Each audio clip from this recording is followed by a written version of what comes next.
Hi, cool endings here. I had just been fired from my job of 4 years at Goodwill. That's when I learned that these double-talking Democrats are all for my body, my choice until it pertains to mandated vaccines. These were the same people yelling, I wear my mask to protect you, and you wear your mask to protect me. Quite frankly, I had very little problem with this because as long as I wore my mask at the checkout counter, I didn't have to breathe the same air as the disgusting old ladies lining up to spend their Social Security checks on secondhand junk. My initial gripe with taking the jab was that Biden was going to fast-track the vaccine trials to make sure the American public was protected in a timely manner. I thought to myself, how can you fast-track science? Surely vaccines normally take several years to approve to rule out any potential side effects, which meant that the Biden administration was not prepared to properly vet the vaccines for possible dangers. I decided right away that I wanted no part of this bullshit propaganda and refused to get the shot. I was contacted by one of Goodwill's wonderful HR fembots and told that if I refused to get vaccinated, I would be subject to disciplinary action. I figured my plant-based diet was protection enough and told the HR woman that she would have to do what she had to do because I was not going to comply. Biden dropped the mandate requirement just a few days later, and I was able to keep my job for another 3 months until they fired me.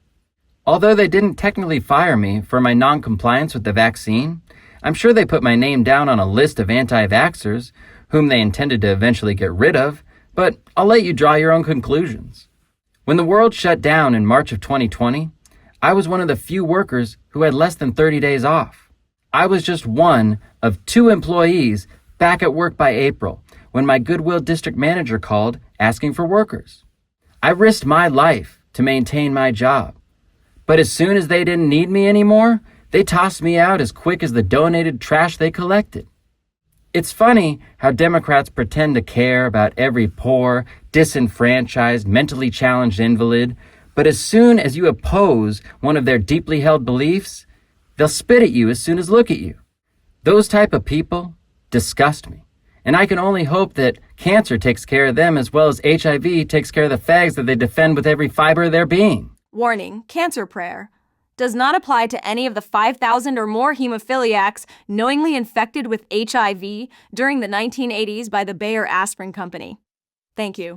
I smoked my first cigarette a few weeks before I started smoking weed, when I was only 15 years old. I started off with Marlboro Reds because I was a full-flavored man, and worked my way up to Marlboro Red 100s fairly quickly. I was confused why shorts and 100s were the same price. Why would someone voluntarily pay for a shorter cigarette? I graduated to Camel Crush and then to Camel Wides before falling in love with America's favorite cigarette, Marlboro Lights. I smoked those throughout my time in college before getting wooed by the additive-free, organic, long-lasting American Spirit turquoise cigarettes. I smoked American Spirits up until I was fired from Goodwill, and within a week, found another job as an assistant manager of a storage facility.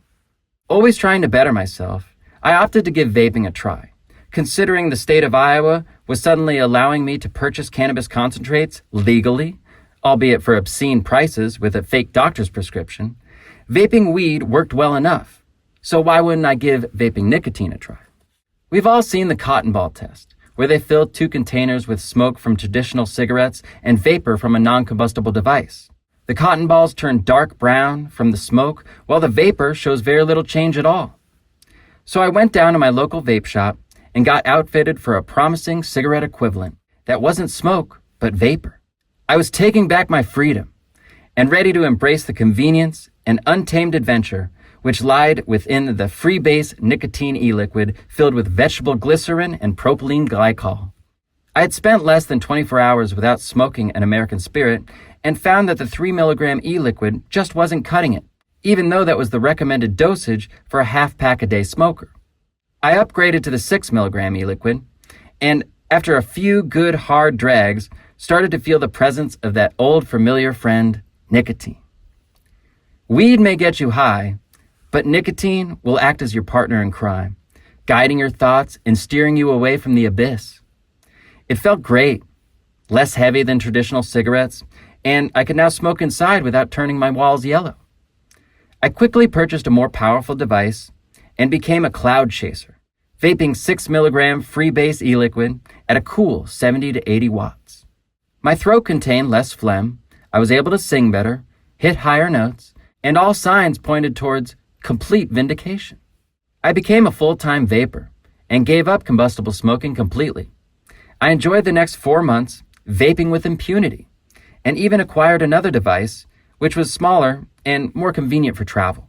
It was the size of a USB stick and contained a new substance called salt nicotine, which supposedly hit closer to traditional cigarettes. And boy, did it ever. It brought on a buzz like the first cigarette of the day, and I was convinced I had solved my nicotine obsession forever, until my gums started to bleed. I was going to work with my freebase device in one pocket and my salt nicotine stick in the other, taking a few puffs off the salt nic and then following it up with a few deep drags from my freebase device. I knew that propylene glycol and vegetable glycerin could dry out your mouth mucosa, so I went to Walmart and tracked down a big box of dry mouth lozenges. I vigilantly popped one in my cheek each time I vaped and made sure to drink plenty of water, yet my toothbrush still remained pink and concerning.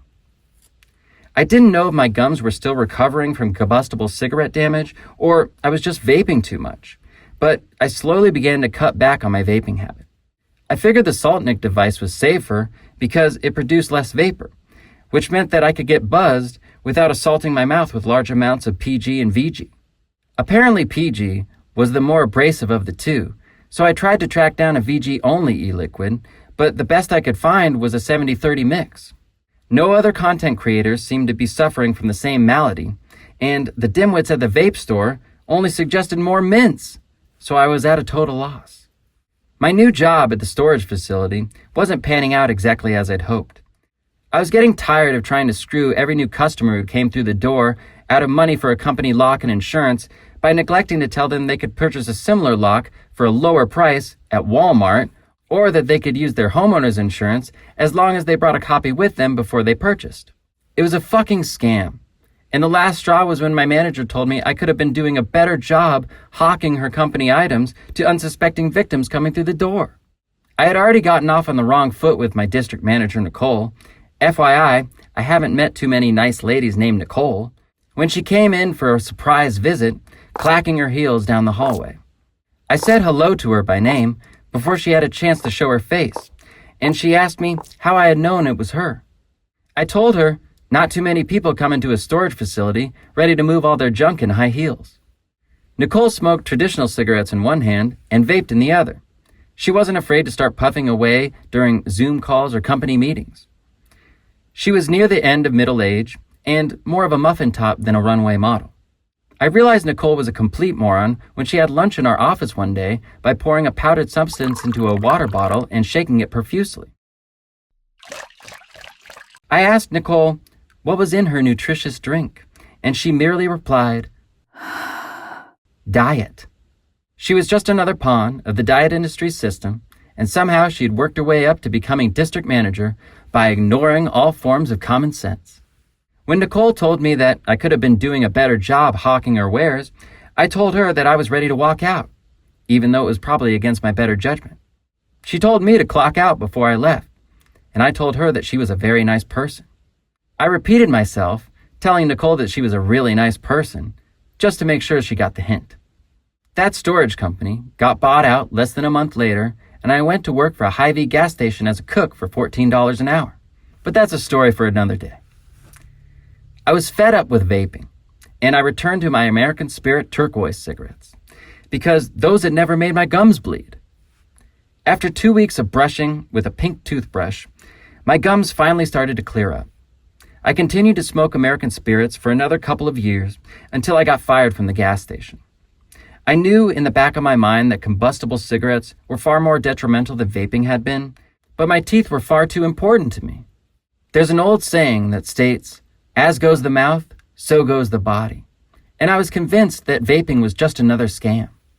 I continued to do my own research and found that the UK was handing out vaping devices to anyone who came through their hospital doors smoking traditional cigarettes.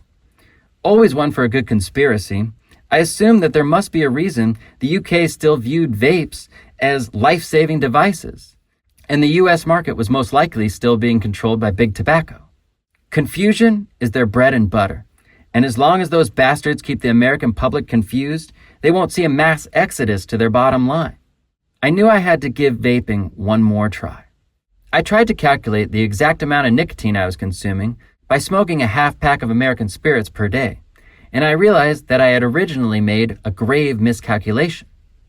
The 6 milligram freebase nicotine that I would fill my 5 milliliter tank with ended up being equivalent to around 5 to 6 cigarettes.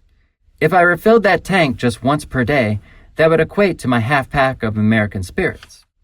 What I didn't consider was that the 28 milligram salt nic in my USB device's 3 milliliter pod was the equivalent to roughly a pack and a half of cigarettes, which meant that when I was using both devices in tandem, I was inhaling the equivalent of 2 full packs of cigarettes. That was 4 times the amount of nicotine I was consuming smoking traditional cigarettes. Those bastards had tricked me with their bullshit conversion from traditional smoking to aerosol vapor. Even though traditional cigarettes contain around 12 to 18 milligrams of nicotine apiece, most of that burns off, and only 1 to 2 milligrams enters a smoker's bloodstream. Salt nicotine is much more concentrated. All that vapor goes directly into the lungs, which makes delivery far more efficient. By inhaling the concentrated salt nic vapor, I was flooding my system with nearly 20 times the amount of nicotine found in a traditional cigarette. No wonder my gums started to bleed. I threw away the salt nic and my USB device, got rid of all my e-liquid, tossed my high wattage coils, and started fresh with freebase nicotine once again. I downgraded to a 3 milligram e-liquid, purchased some 30-watt coils, and made sure the airflow in my tank was wide open. I laid off smoking for about 4 days so my tolerance would be non-existent, and I proceeded to get back on the bloody horse. I embraced my freedom to smoke anywhere once more, and delighted in the same lessened side effects as before, albeit not quite as effective. My singing voice improved once again, there was less phlegm in my throat, and I could force myself to get used to the less intense buzz because in the end, it satisfied my nicotine craving. Admittedly, I had to step it up to the 6 milligram e-liquid once more just to feel something after a couple weeks. Otherwise, all my problems were solved. No more bleeding gums, no more feeling like I'm inhaling through a straw, just nice, clean, on-demand nicotine delivery. I wish someone had explained this to me from the get-go and told me not to try and chase the buzz of traditional cigarettes, but just to embrace a healthier alternative which could satisfy my cravings. Once your brain realizes that it can get a similar effect from vapor as it did with smoke, you can break the habit and enjoy cleaner lungs. I would say it's near impossible to rid yourself of an addiction unless you replace it with something else. And I have found that vapor does provide an adequate replacement. It won't be exactly the same, but it will do the trick. And that's the only reason most of us still smoke traditional cigarettes, because we haven't found an adequate replacement. I am here to say that a freebase nicotine device will allow you to make that change and prevent you from developing black lungs. It may not prevent cancer entirely, because I do believe our lungs were meant to breathe oxygen, but it's far better than traditional combustion. Those are the conclusions that I've come to. I'm not advising anyone to start smoking, but in my opinion, if you already are, it may be worth your time to experiment with vapor. There's quite a learning curve, but in the end, it will pay off. Thank you for listening, and have a great day.